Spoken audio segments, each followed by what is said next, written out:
দে এই একটা নতুন এক্সপিরিয়েন্স হচ্ছে রূপালীদের বাড়ি যাওয়ার সময়।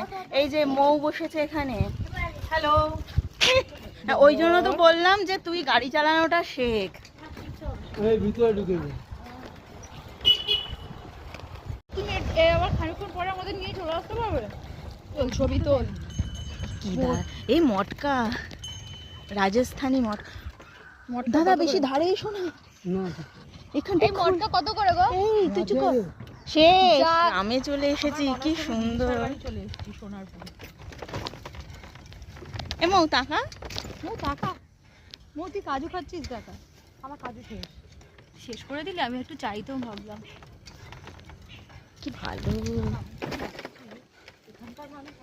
ওই গলিটা দিয়ে ঢোকার সময় আবিরদা বললো 5 মিনিটে পৌঁছে যাবে।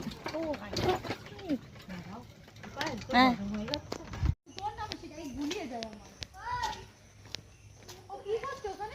খেলছে খেলছে আর কি করবে। এটা কি তোদের নিজস্ব মন্দির নাকি? কি ঠাকুর রে? আর শিব বাবা কোথায়? ও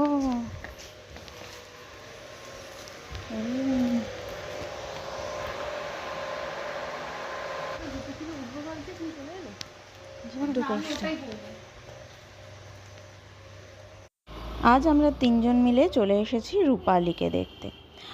আর রূপালী, আবিরদা আর আলিশা, ঋষিকা সবাই আমাদের এত আপ্যায়ন করেছে যে মনে হচ্ছে আবার যাব ওদের বাড়িতে। সবাই মিলে বেশ মজায় কাটলো সময়টা।